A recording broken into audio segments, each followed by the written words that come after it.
en esta oportunidad, el tema que voy a exponer, permítame compartir, va a ser sobre la importancia de reportar efectos adversos. En realidad, nada más que comunicarles que básicamente nuestro sistema de salud involucra la terapia, la atención en salud que está dentro de ello, la terapia, el tratamiento instaurado para cada tipo de pacientes. Sin embargo, los medicamentos en algún momento van a ocasionar algún daño. De hecho, toda persona en algún momento va a tomar algún medicamento, ¿no?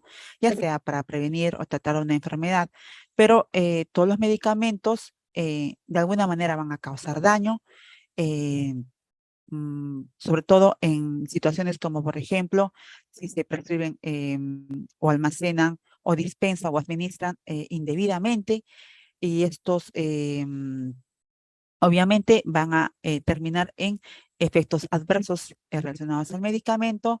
Por tanto, a todo ello, bueno, se denomina errores de medicación, que es básicamente en lo que se centra este año respecto a la salud del paciente, porque los errores de medicación, así como los demás, digamos, reacciones adversas, efectos adversos producto de los medicamentos, es que se están incrementándose día a día, ¿no? Muchas veces esta información no necesariamente es documentada, no necesariamente es comunicada a los sistemas de farmacovigilancia. Por tanto, ya cuando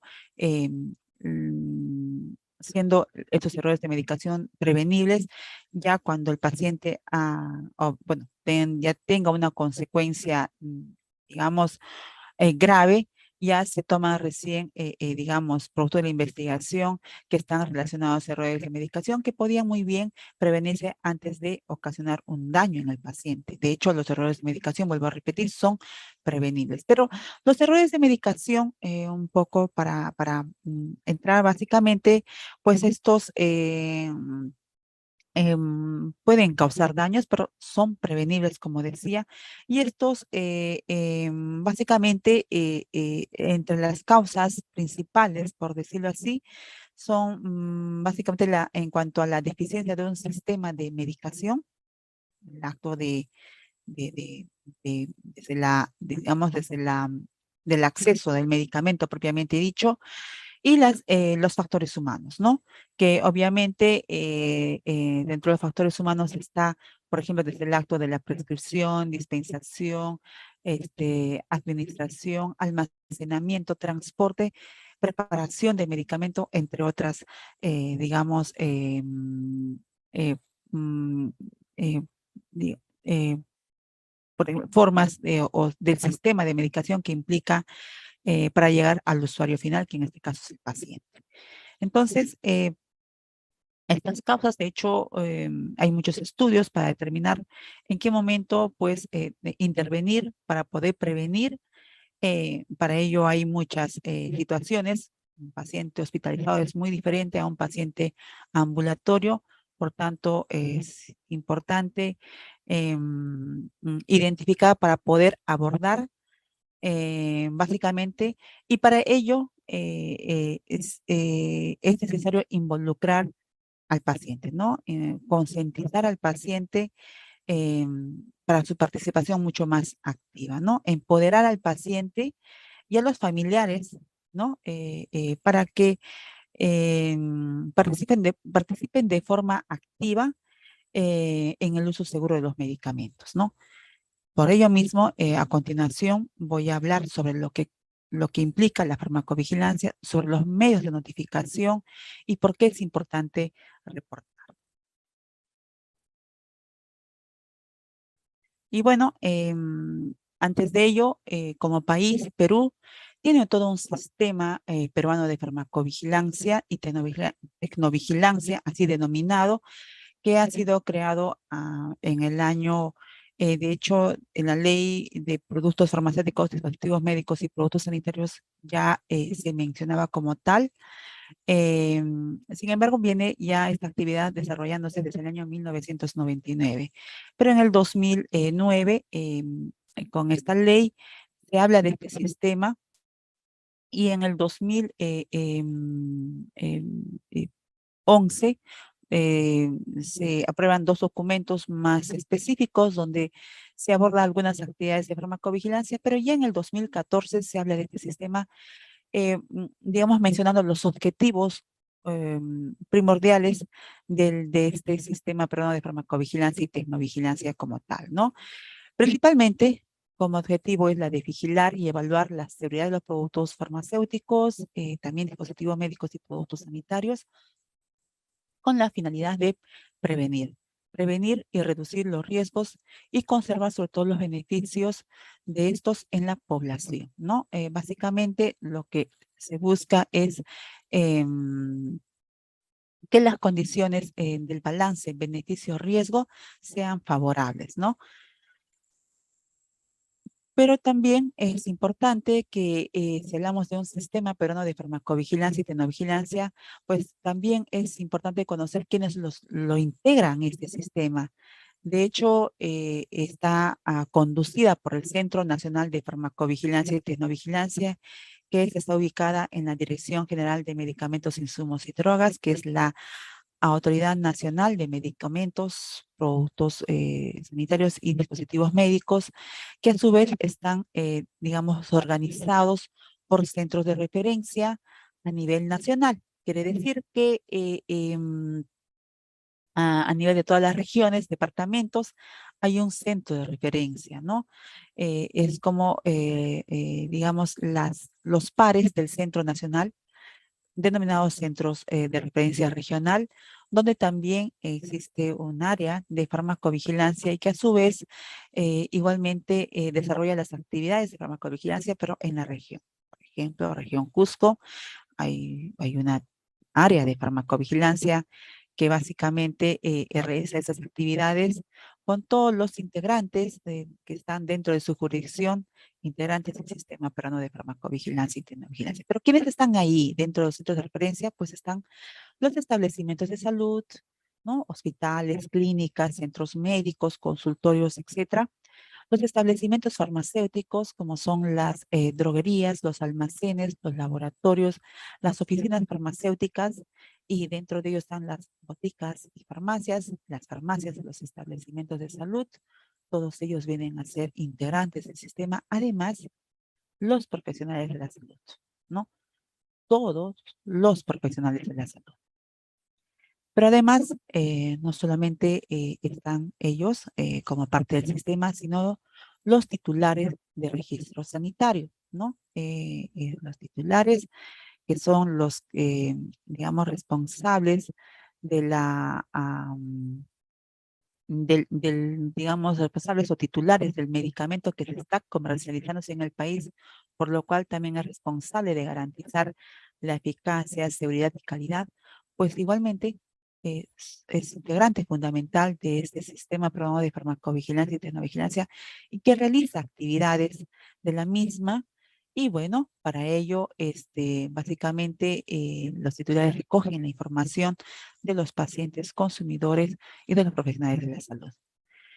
En un tercer punto, y como verán ustedes, tiene un color diferente, que es el paciente consumidor, que de hecho esto se ha incluido ya básicamente en esta pandemia, porque de alguna manera, según normativa, no está, digamos, establecida como tal. Sin embargo, se han realizado documentos orientativos y asistencias o capacitaciones a través de la Autoridad Nacional de Medicamentos para su participación activa de los pacientes. Se ha involucrado y esto fue en estos 2 últimos años, producto de la pandemia, pues ha hecho que también es importante, relevante su participación respecto a la comunicación de cualquier problema de seguridad con el uso de medicamentos, ¿no? Bien, la farmacovigilancia es una actividad de salud pública. De hecho, dentro de como actividad de salud pública tiene la de em, identificar, detectar, evaluar, em, em, caracterizar o comprender y finalmente prevenir cualquier problema relacionado con los medicamentos. No solamente está enfocada en todo caso a reacciones adversas, sino también a errores de medicación, falta de eficacia y otros relacionados, ¿no? Sobre dosificación, por ejemplo, medicamentos falsificados, etcétera. Entonces, em, entonces, es Licen- importante, perdón, Licenciada, disculpe, nos están diciendo que se escucha muy bajito. muy bajito, ¿ya? Sí, Voy a quizás si podemos levantar. alzar la voz más que el micrófono. Ya, está bien. A ver, creo que Ahí, sí, ahora ya está ahí, bien. así, excelente.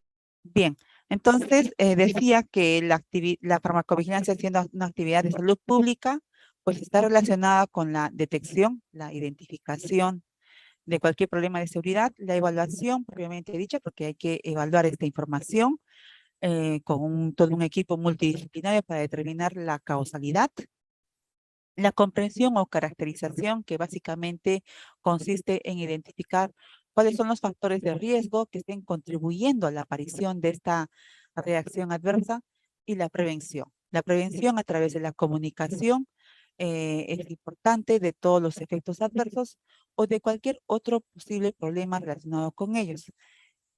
Todo problema relacionado con los medicamentos también forma parte de la farmacovigilancia porque recoge esta información, ¿no? Eh, por ejemplo, los errores de medicación, la falta de eficacia o medicamento ineficaz, aquellos consecuencias o manifestaciones clínicas producto de los medicamentos falsificados, aquellos, digamos, situaciones o manifestaciones clínicas producto del uso inadecuado y o abuso de los medicamentos, de las principales interacciones medicamentosas. Bueno, todo ello gestiona esta actividad que es la farmacovigilancia, ¿no? ¿Con qué, digamos, con qué objetivo? Con la de mejorar básicamente la prescripción de los medicamentos, ¿no? Contribuir al uso racional de los medicamentos y conocer sobre todo la seguridad sobre todo en población vulnerable, como son, por ejemplo, mujeres gestantes, mujeres en periodo de lactancia, en niños, en adultos mayores, pacientes inmunocomprometidos y entre otros, ¿no? Entonces, es importante que toda problema de seguridad de medicamentos, de las que acabo de mencionar, no sé si lo mencioné también, errores de medicación, pues es importante comunicar, ¿no? Entre digamos, la gravedad, que también es importante tomar en cuenta, ya que este sistema peruano clasifica la gravedad en tres tipos, ¿no? Leve, moderados y graves.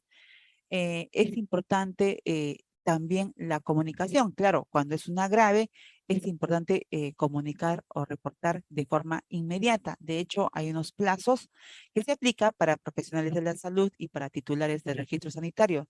Para los pacientes, que de hecho no están normados, sin embargo, sería de forma similar. Por tanto, en caso de una, digamos, de una manifestación clínica, un signo, un síntoma grave, es importante comunicar de forma inmediata, ¿no? eh, cuando, digamos, se consideraría una grave, cuando amenaza la vida del paciente. Y de hecho, esto puede ser, por ejemplo, cuando se presenta, por ejemplo, eh, puede producir la hospitalización del paciente, puede prolongar la estancia hospitalaria, además puede producir discapacidad o incapacidad permanente, tal vez alguna, hasta inclusive conducir a la muerte, algunas anomalías, no sé, genéticas también. Entonces, bajo estas situaciones se considera grave. Pero las leves y moderadas va a depender mucho de la intensidad en la cual se presentan las reacciones, ¿no? Por ejemplo, una leve podría ser un signo o síntoma, por ejemplo, un dolor de cabeza, un dolor abdominal, que de repente después desaparece sin necesidad de suspender el medicamento, sin necesidad de administrar otro medicamento para calmar estos síntomas, allí se consideraría una leve, y una moderada, por ejemplo, cuando este dolor de cabeza se intensifica y que pues no uno requiere una atención por emergencia, tal vez va acompañada también de náuseas, vómitos que tampoco se pueden controlar, tal vez una hemorragia, una descompensación, asfixia, tal vez, no sé, urticaria, picazón en todo o erupción en todo el organismo, y edema en el, digamos, a nivel de los ojos, de repente no puede respirar porque siente que tiene, digamos, alguna dificultad para respirar o para pasar, deglutir, etcétera, ¿no? Hay muchas situaciones que pueden conllevar de repente a una interrupción del medicamento, a un tratamiento para la reacción. Entonces, en estas situaciones se pueden considerar moderadas. ¿Por qué es importante entonces la vigilancia de las reacciones adversas por el profesional de la salud? ¿No? Es importante porque porque el profesional de la salud debe de conocer todo lo que, los riesgos, todos los, digamos, todos los efectos adversos que se puedan presentar con el medicamento. Y esta información debe de comunicar al paciente antes de recetar el medicamento. De hecho, es importante bajo dos situaciones, antes de recetar el medicamento y cuando el paciente cuya enfermedad pueda ser causada por un medicamento, ¿no? Por eso es importante el prescriptor, el profesional de la salud, y brinde la información necesaria de todos los riesgos que puedan causar este medicamento o medicamentos que son necesarios para, digamos, como parte de la terapia que se esté instaurando, ¿no? De hecho, no solamente para los medicamentos, inclusive de prescripción médica, sino también cuando uno va a adquirir un medicamento en un establecimiento farmacéutico, es importante también como paciente pedir información de los principales riesgos o efectos adversos, efectos secundarios que pueden causar el medicamento ante un profesional de la salud, que podría ser en una farmacia o botica el farmacéutico, ¿no?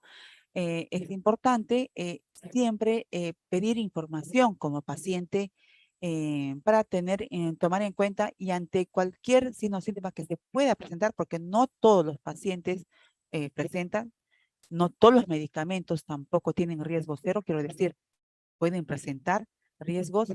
Entonces, es importante tener conocimiento pleno de la medicación que uno va recibiendo, ¿no? Entonces, eh, otro factor importante que también lo mencioné inicialmente son los errores de medicación, y para ello quería citar algunos de los ejemplos para que de alguna manera ante esta situación en que digamos se observe, es importante comunicar, reportar a un profesional de la salud. De hecho, los errores de medicación, como dije, son manifestaciones clínicas que se pueden evitar, que sucede en el acto de la atención en el paciente, sea durante la prescripción, lo dije inicialmente, sea durante la dispensación o durante la administración.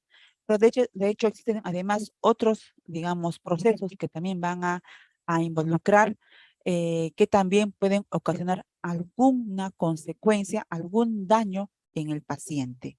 Por tanto, al momento es importante la identificación y la comunicación para prevenir, para tomar medidas preventivas y que no ocurra digamos, más, no ocurra, digamos, nuevamente, ¿no? Entonces, por ejemplo, los errores de prescripción, básicamente, cuando un profesional de la salud prescribe, muchas veces la receta médica no es legible, lo cual esto puede conducir no solamente a la dispensación como consecuencia, sino también a la administración, porque una letra no legible que no se entienda o una incorrecta, digamos, prescripción puede conducir a errores y estos a consecuencias clínicas en el paciente, ¿no? Por ejemplo, este caso que me pareció importante citar, sobre un paciente varón de 70 años. Se le prescribió morfina oral de liberación lenta para que tome 2 veces al día para el dolor artrítico.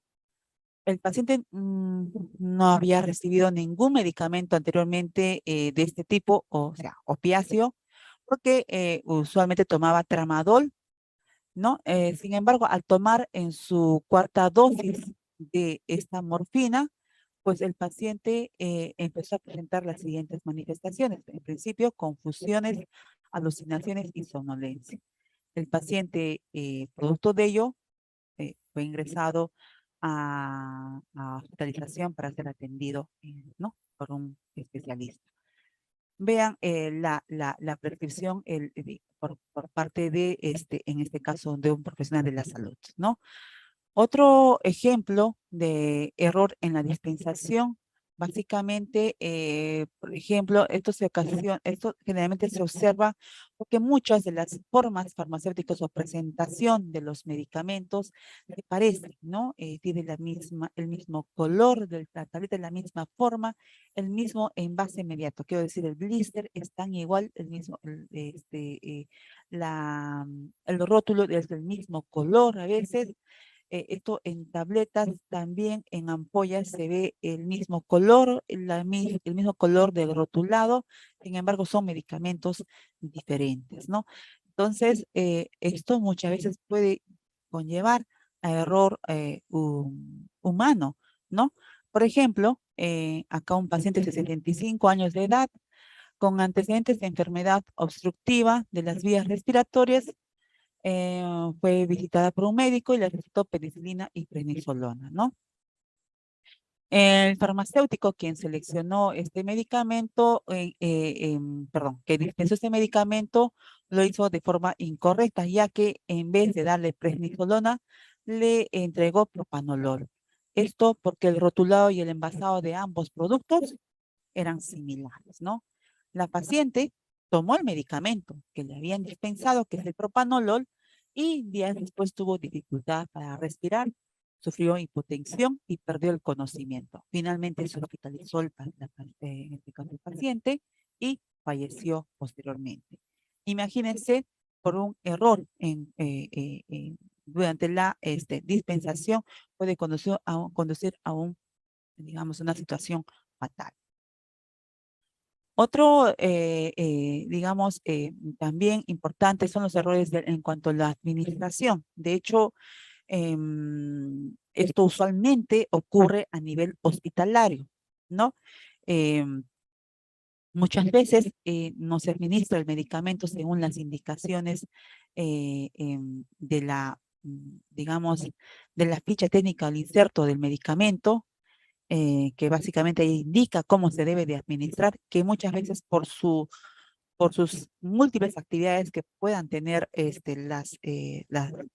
por ejemplo, ¿no? Las licenciadas en enfermería que generalmente a nivel hospitalario están encargados de la administración del medicamento, puede conllevar a errores de medicación, ¿no? Pueden administrar, por ejemplo, algunos medicamentos que requieren la velocidad de administración un poco más lenta, de repente mucho más rápido, y esto puede conllevar alguna manifestación clínica que también puede, digamos, adicionar un problema más de salud en el paciente hospitalizado, ¿no? Por ejemplo, acá un ejemplo pues, menciona que un paciente fue ingresado después de un accidente de tráfico, había sufrido fracturas bilaterales de miembros inferiores, estaba recuperándose bien, pero después sufre un paro cardíaco. em, los síntomas se asemejaban a una embolia pulmonar. El paciente fue reanimado bueno, para trasladado a UCI, pero luego murió pocos días después del tratamiento intensivo, ¿no? Hay que investigar, se investigó básicamente y se observó que en el registro de fármacos las, se estaban administrándose de forma profiláctica heparina, lo cual no estaba, digamos, indicado, digamos, digamos, en su historia clínica, por ejemplo, ¿no? son situaciones muy graves, en realidad, que puede suceder, ya, que de hecho muchas veces estas situaciones no se comunican o a veces queda en el ámbito hospitalario, no se toman medidas preventivas para que no ocurra estas situaciones, pero sin embargo es importante la comunicación para prevención, para justamente no llegar a estas situaciones que finalmente son prevenibles, ¿no? Prevenibles. Otro punto importante, por ejemplo, que como errores de medicación se observa sobre todo en la preparación del medicamento.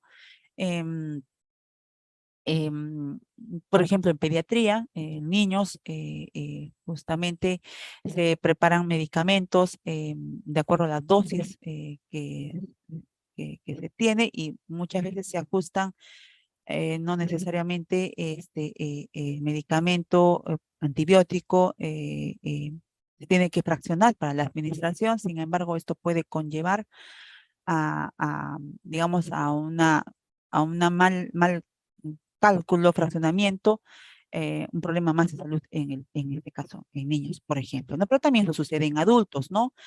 Por ejemplo, la administración de un antibiótico por otro, ¿no? Hay medicamentos, como el caso de eh, anfotericina que viene bajo dos formas, en forma de desoxicolato y otra forma de complejo lipídico, que muchas veces la indicación de estos, por ejemplo, de este medicamento, que tomarlo con mucha cautela porque puede causar toxicidad si es que no se administra el medicamento correctamente, ¿no? Entonces, esto igualmente a nivel hospitalario, como decía, generalmente estas situaciones se observan, ¿no?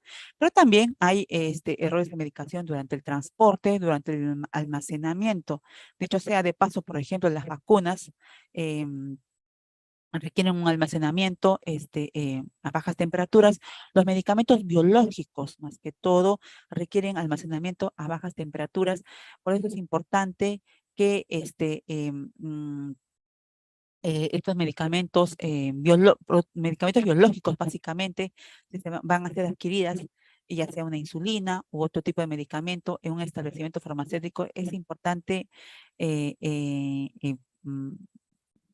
digamos, conservar las temperaturas que sea, dependiendo, desde 2 y 8 grados, mantenerlas, no romper la cadena de frío de estos medicamentos, porque pueden de alguna manera perder no solamente la eficacia del medicamento, sino también conducir a algún otro problema, un riesgo más, producto de digamos, como son productos biológicos, estos son básicamente por cambios de temperatura, podrían modificar la estructura y podrían ocasionar otro efecto más no deseado, ¿no? Entonces, son situaciones que he querido mencionar que es estos errores de medicación que se están evidenciándose por ello mismo que la Organización Mundial de la Salud está abordando este año justamente como básicamente errores de medicación sin daño o medicación sin daño, perdón, justamente para poder disminuir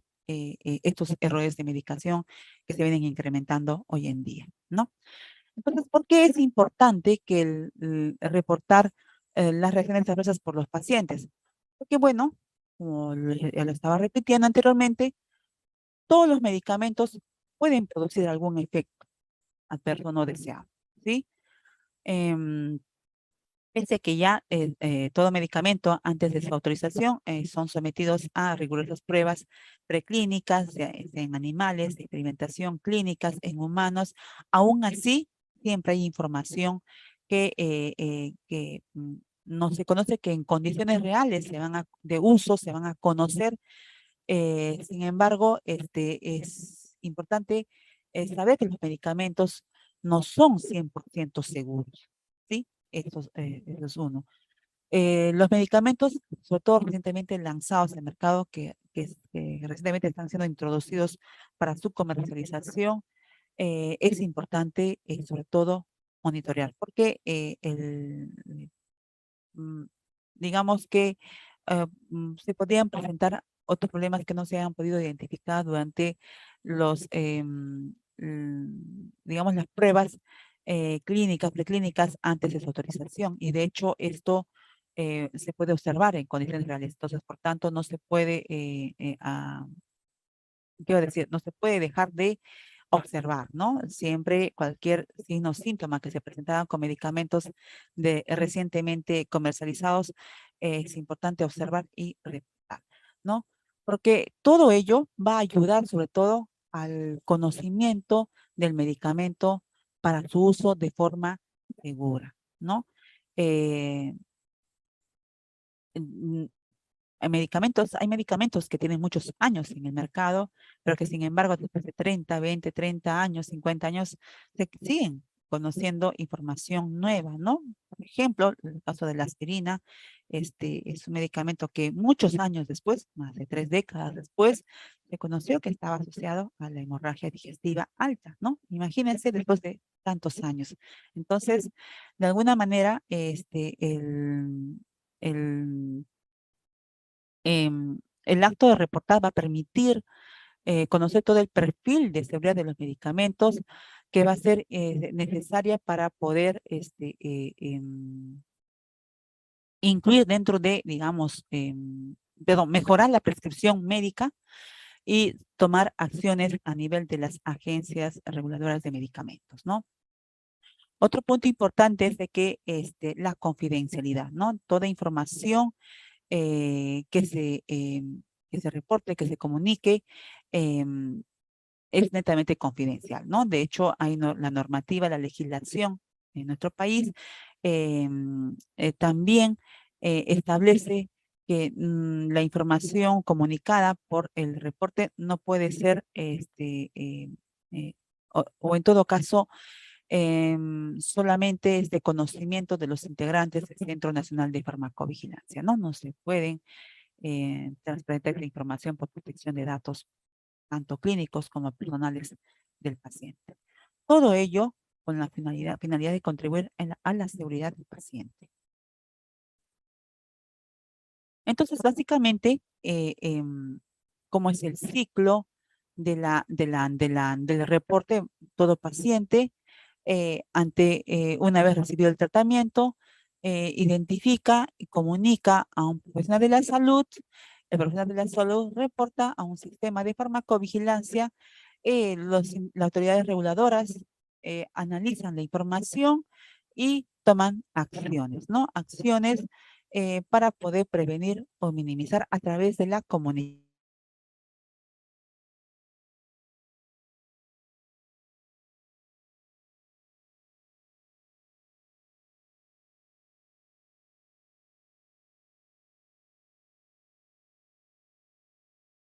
de efectos secundarios de los medicamentos que viene recibiendo, ¿no? Y esto es todo un ciclo que, se repite y de hecho se traduce de esta manera, ¿no?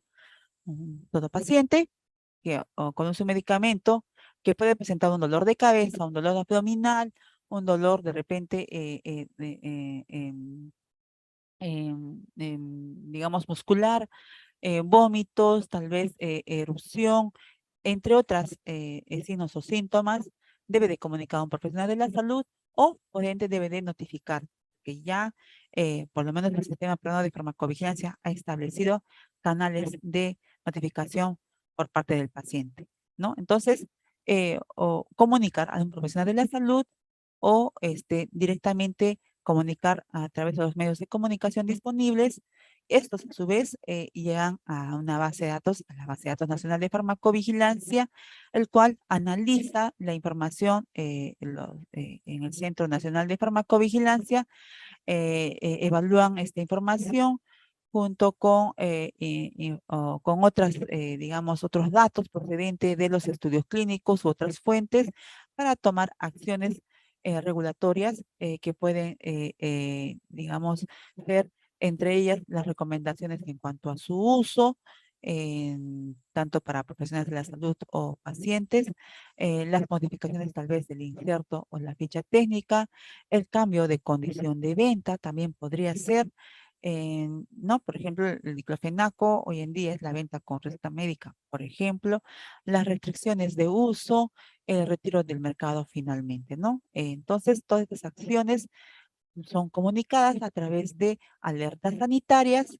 em, y también parte de la información que de repente no ameritó en ninguna acción regulatoria, son, digamos, comunicadas para ver la tendencia de los efectos adversos de los medicamentos a través de los boletines.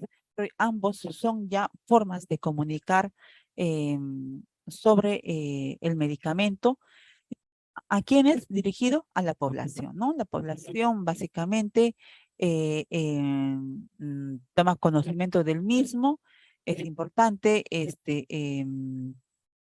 que una vez que tome conocimiento, pues bueno, al momento de em, eh, hacer uso de estos medicamentos, pues bueno, igualmente con el pleno conocimiento puede identificar y bueno, es todo un ciclo, ¿no? Todo un ciclo de cómo se gestiona las reacciones adversas donde, bueno, está como parte fundamental integrante al paciente.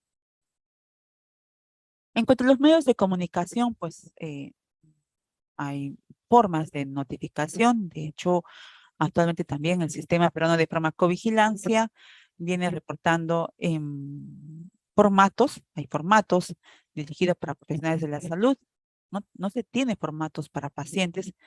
eh, Sin embargo, se ha observado que en algunas situaciones han notificado en estos formatos que básicamente son comunicados al Centro Nacional de Farmacovigilancia. Otros son los reportes en línea, ¿no? Todo establecimiento de salud, hospital, clínica, tienen un aplicativo por el cual notifican al Centro Nacional de Farmacovigilancia cualquier efecto adverso, ¿no? También existen otros medios de notificación que también se toma conocimiento, sea a través de un titular de registro sanitario, pero obteniendo a través de las redes sociales, o por último, muchas veces el Centro Nacional toma conocimiento de las redes sociales que muchas veces este, se encuentran como a manera de historia sobre algún efecto adverso producto de un medicamento. Igualmente se recoge esta información y se registra en la base de datos nacional de farmacovigilancia. También por parte de los titulares de registros sanitarios se comunican, existen una serie de, digamos, medios de comunicación, sea a través de en este caso, bases de datos compatibles con la base de datos nacional de farmacovigilancia y de esta manera se transmite la información o aquellos por el e-reporting que también es otra forma de notificar por parte de las empresas farmacéuticas, ¿no? Igualmente, también toda información de la literatura científica, estudios, igualmente toda esta información es alimentada en la base de datos nacional de farmacovigilancia, obviamente de los centros de referencia regionales. A nivel nacional, igualmente, la información que son recolectadas, igualmente ingresa a la base de datos nacional de farmacovigilancia y de los programas de salud pública, caso de enfermedades como el VIH, TBC, malaria, leishmania, el, de inmunización y otras estrategias igualmente con el uso de los medicamentos, cualquier efecto adverso son comunicadas igualmente y almacenadas en la base de datos nacional de farmacovigilancia. Actualmente se tiene para los pacientes el e-reporting, ¿no? El e-reporting, cuyo enlace es, acá lo estoy resaltando. Mm, Creo que estoy viendo que ahí han levantado la mano para las preguntas. No sé si eh,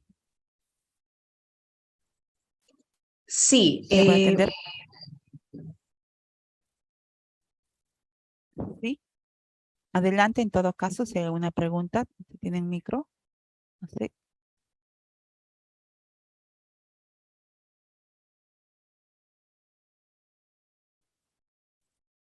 Si no, entonces continúo. Entonces, como decían, todos los pacientes, el centro, en este caso la Autoridad Nacional de Medicamentos, puso a disposición un link, un medio de notificación que se puede realizar por cualquier dispositivo móvil, inclusive, o sea, desde un celular, desde una computadora. Ingresando este enlace, todo paciente va a registrar sus datos. Básicamente, en este link hay una serie de variables donde se tiene que registrar información, como por ejemplo datos del paciente, datos del medicamento y datos de la reacción adversa, ¿no? Básicamente, entre datos del paciente, lo que solicita es que se registren las iniciales, la edad, el sexo, el número telefónico y correo electrónico. Como datos del medicamento está el medicamento en sí, se conoce también el nombre del laboratorio, el número del lote, las fechas de inicio del medicamento sospechoso, en los datos de la reacción adversa, que se conoce mm, se conoce cuáles son los signos o síntomas, en la fecha de inicio, en digamos, el desenlace, si se recuperó, si continúa, ¿no? Entonces, estos datos se registran en este link eh, porque el paciente, pues básicamente, siendo directamente él que va a reportar, pues la información que va a comunicar va a ser muy importante, valiosa y directo, ¿no? Quiero decir, qué mejor que el paciente registre todos los signos o síntomas que puede estar presentando producto del uso del medicamento. ¿No? Entonces, además, siempre es importante comunicar si también está recibiendo atención médica y eso también registrar en lo que en este e-reporte, ¿no? Lo importante es que el paciente en su lenguaje más sencillo va a poder decir cualquier malestar que tiene y bueno, y si además eso está afectando, digamos, la calidad de vida del paciente, ¿no? ¿Cuáles son las formas digamos, cómo se debe de reportar? De hecho, voy a detallar de manera resumida cómo se debe de comunicar, reportar a través de este link.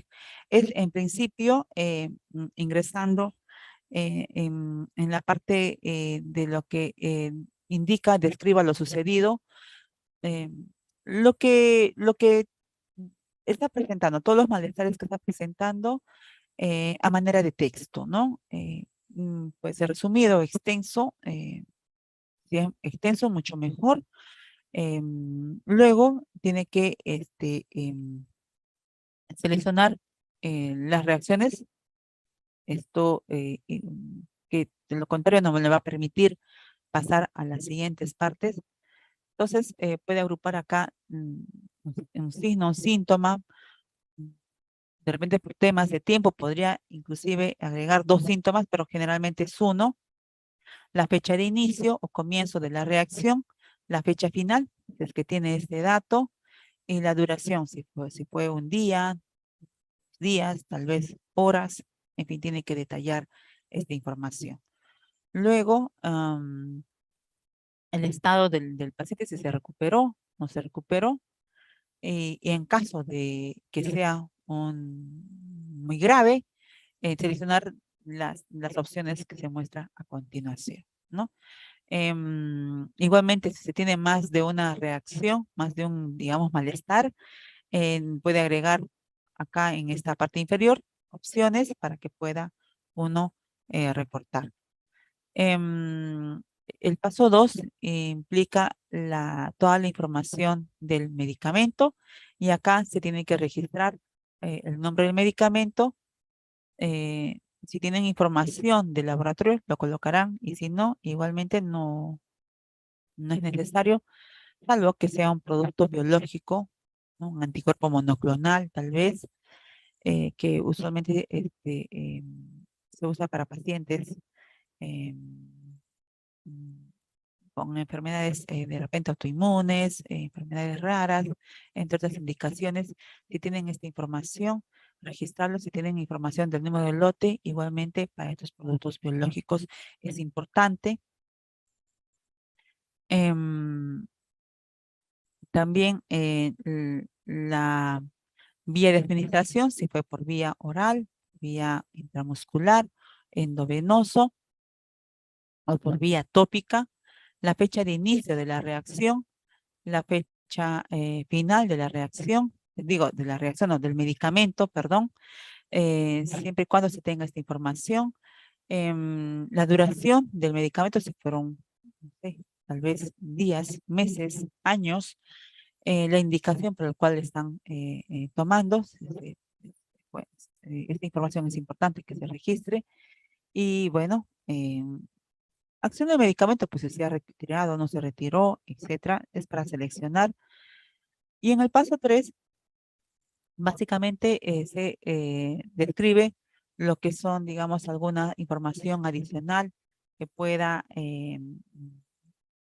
tener el paciente, ¿no? Por ejemplo, si está recibiendo alguna medicación por alguna enfermedad crónica que tenga, tal vez tenga otras comorbilidades como de repente hipertensión, diabetes o alguno hábito nocivo, de repente es fumador, de repente tiene otro tipo de trastornos, por ejemplo, disfunción renal o hepática, etcétera, algún antecedente de repente de alergias a algún medicamento, etcétera. Toda esta información se debe de registrar en esta parte. Cuanto más información tenga, va a ser mucho mejor. Igualmente, en comentarios adicionales, es importante, por ejemplo, para el caso de vacunas, indicar dónde recibe la vacuna, dónde fue atendido este efecto adverso por la vacuna. Entonces, el nombre del establecimiento, además, porque mm, usualmente para casos graves se investiga, ¿no? Y muchas veces se recurre a la revisión de la historia clínica del paciente que ha sido atendido en un establecimiento de salud. Finalmente, y como último paso, son los datos, en este caso, del paciente, ¿no? Del usuario, ¿no? Como son las iniciales, l- eh, la edad, perdón, el sexo, la edad, no necesariamente la fecha de nacimiento, puede ser cualquiera de los dos, y por defecto ya sale Perú. Luego pide información de contacto, como por ejemplo el correo electrónico y el número telefónico. Finalmente, esto es en el paso 5, muestra toda la información que se ha ingresado como para poder revisar si algún dato se ha omitido o se necesita adicionar algún otro dato más, corregir tal vez, en fin. Entonces, una vez que se ha ya revisado y está correctamente llenado, se cliquea en enviar reporte. Se envía el reporte y automáticamente le va a llegar un código, ¿no? Identificado de reporte con tal numeración. Esto como parte del acuse de recepción. Si ustedes desean, pueden descargar el reporte y si no, igualmente queda ahí con tan solo registrar el código que se observa una vez enviado el reporte, ¿no? Finalmente, entre las conclusiones que se deben de tomar en cuenta, es importante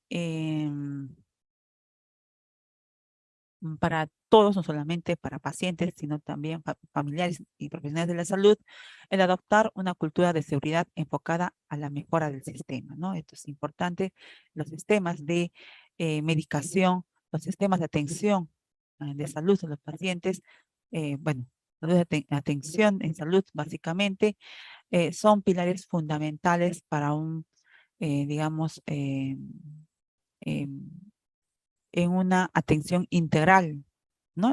Del individuo. Por tanto, es importante establecer Para ello, ciertas normas, procedimientos, etcétera.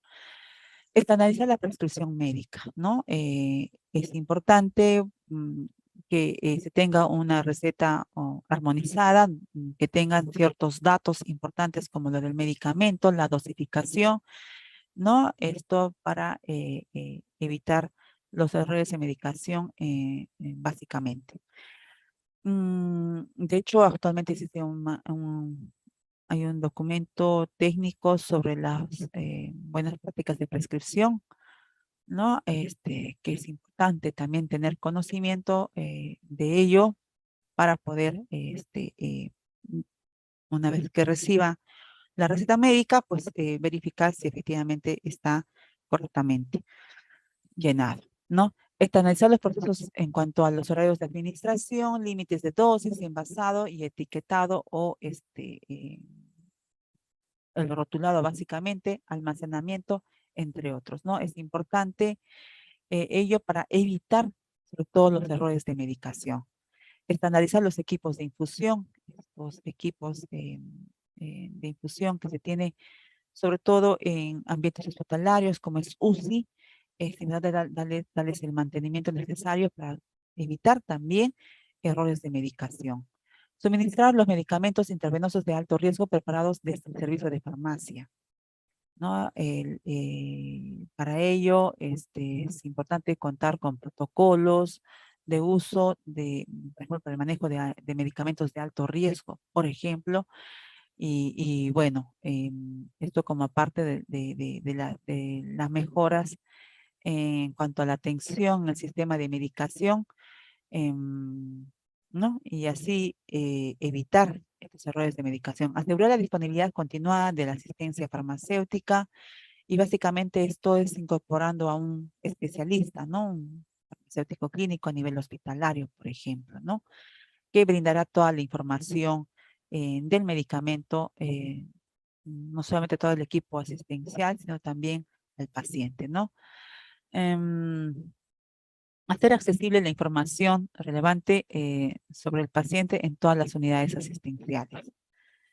Asegurar la disponibilidad de la información actualizada sobre los medicamentos y sobre todo educar a los pacientes sobre su tratamiento por parte de los profesionales de la salud y también por parte del paciente de forma proactiva, conocer de cerca los medicamentos que viene utilizando para su tratamiento y también los riesgos o efectos secundarios o efectos adversos que se puedan presentar, ¿no? Y obviamente un sistema de distribución de dosis interior va también minimizar estos errores de medicación y mejorar tecnologías que permitan, sobre todo, tener buena calidad en cuanto a los procesos de dispensación y administración del mismo.